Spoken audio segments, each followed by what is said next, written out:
제1부 운의 흐름을 바꾸는 첫 번째 질문. 여러분, 오늘도 참 애쓰셨습니다. 잠시 하던 일을 멈추고 혹은 운전대를 잡은 손에 힘을 조금 빼고 제 목소리에 귀를 기울여 보십시오. 우리는 평생을 열심히 살아야 한다고 배워왔습니다. 새벽같이 일어나 밤늦게까지 땀 흘려 일하는 것만이 미덕이라 믿어왔죠. 그런데 주변을 한번 둘러보십시오. 정말 죽어라 노력하는 사람만 부자가 되던가요? 세상에는 노력한 만큼 보상받지 못하는 사람이 있는가 하면 어느 순간 인생의 파도를 타고 순식간에 수십억, 수백억의 자산가 반열에 오르는 이들도 있습니다. 그 차이는 대체 어디에서 오는 걸까요? 철학자 쇼펜하우어는 이런 말을 남겼습니다. 인간의 행복과 불행은 그가 가진 것이 무엇인가 보다 그가 누구인가에 의해 결정된다. 오늘 제가 여러분과 나누고 싶은 이야기는 단순히 돈을 버는 기술이 아닙니다. 내 마음의 그릇을 어떻게 닦아야 50억, 그 이상의 거대한 부가 흘러들어왔을 때 넘치지 않고 온전히 내 것이 되는지에 대한 이야기입니다. 누군가는 60세를 인생의 황혼이라 말하지만 저는 다르게 생각합니다. 60세는 30세의 뜨거운 열정과 그동안 쌓아온 삶의 지혜가 만나 비로소 진짜 인생이 시작되는 나이입니다.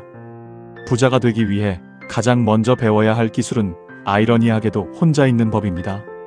우리는 남들에게 뒤처질까봐 혹은 세상에서 소외될까봐 끊임없이 누군가를 만나고 의미 없는 대화에 에너지를 쏟습니다.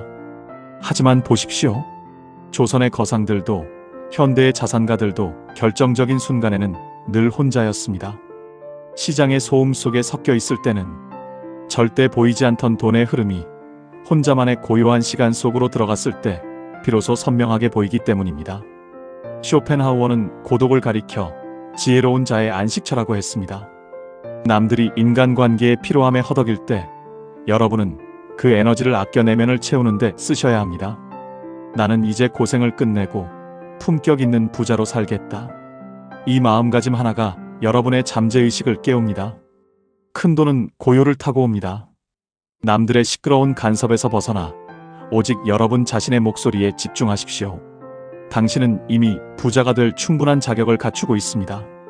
제2부 운이 들어오는 입구, 말투와 태도. 부자는 입으로 결정됩니다. 입만 열면 힘들다 안 된다고 말하는 것은 내 운명의 불행을 주문하는 것과 같습니다.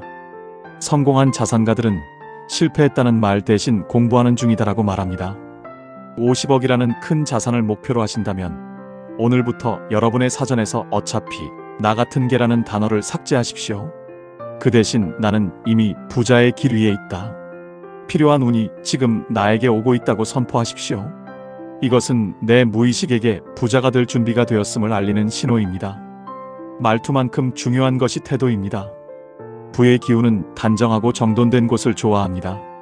아침에 일어나 잠자리를 정리하는 사소한 습관이 내가 내 삶을 통제하고 있다는 강력한 신호가 됩니다.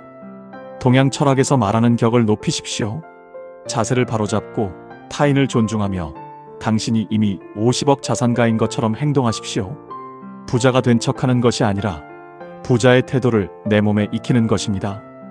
운은 준비된 자에게 찾아옵니다. 제3부 절망의 끝에서 50억의 기적을 일군 사람들. 실제 있었던 한 남자의 이야기를 들려드리겠습니다. 중년의 모든 사업이 무너지고 빚더미에 앉았던 그는 60세의 나이를 두 번째 출발선으로 정의했습니다. 그는 매일 도서관으로 향해 부자들의 마인드를 공부했습니다. 그는 깨달았습니다. 돈을 버는 것은 몸이 아니라 흐름을 읽는 눈이다. 남들이 포기한 낡은 시장에서 기회를 찾은 그는 5년 뒤 50억 자산가가 되었습니다. 비결은 특별한 기술이 아니라 자기 자신에 대한 절대적인 믿음이었습니다. 큰 시련은 큰 축복의 포장지입니다. 지금 겪는 고난이 크다면 그 안에 담긴 부의 크기도 비례합니다. 성공한 거상은 말했습니다. 돈은 나를 귀하게 여기는 사람에게만 머문다. 그는 아무리 힘들어도 자신을 가난한 사람이라 부르지 않았습니다. 30세의 뜨거운 심장으로 다시 일어서십시오. 실패는 넘어지는 것이 아니라 넘어진 자리에 가만히 누워있는 것입니다. 이 실화의 주인공이 이제는 여러분이 될 차례입니다. 제4부 인맥이 아니라 인격을 남겨라. 부의 길을 가로막는 사람들을 정리하십시오. 나를 갉아먹는 관계, 부정적인 이야기만 늘어놓는 사람들과 멀어지는 것은 무례함이 아니라 나에 대한 예의입니다. 큰 부는 시끄러운 인맥이 아니라 단단한 인격에서 나옵니다. 내 꿈을 응원하지 않는 사람들에게 에너지를 낭비하지 마십시오. 대신 성장을 멈추지 않는 사람, 말 한마디에도 존중이 담긴 사람을 곁에 두십시오. 주변 사람 5명의 평균이 곧 나라는 사실을 기억하십시오. 당신이 먼저 스스로를 귀하게 대접하면 세상도 당신을 함부로 대하지 못합니다. 관계가 가벼워질수록 당신의 부는 더 묵직하게 쌓일 것입니다. 제오부 대기만성, 큰 부는 반드시 늦게 완성된다. 왜 내 운은 아직 오지 않았을까 고민하십니까? 큰 그릇은 만드는데 시간이 오래 걸립니다. 작은 잡초는 금방 자라지만 거대한 소나무는 수십 년의 비바람을 견뎌야 합니다. 당신의 자산이 아직 늘지 않는다면 그것은 당신의 운이 대기만성의 과정을 겪고 있기 때문입니다. 물은 99도까지는 끓지 않습니다. 마지막 1도가 채워질 때 비로소 폭발하죠. 부의 축적도 임계점을 넘어서는 순간 기하급수적으로 늘어납니다. 첫 10억이 힘들지 50억까지는 순식간입니다. 지금의 정체기를 실패라 생각하지 마십시오.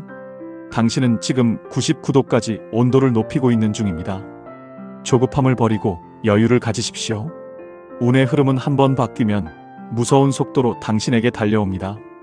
제6부 마침표가 아닌 당신의 진짜 시작을 위하여 30분 전의 여러분과 지금의 여러분은 이미 다른 사람입니다. 부의 원리를 깨달았고 스스로를 믿기로 결심했기 때문입니다. 오늘 들려드린 이야기는 당신이 써내려갈 미래의 일기입니다. 누군가는 나이에 갇힐 때 당신은 30세의 열정으로 50억을 향해 닻을 올렸습니다. 당신은 이미 부자입니다. 다만 그 사실을 확인하러 가는 길 위에 있을 뿐입니다. 30세의 열정으로 도전하고 60세의 여유로 그 결실을 누리십시오.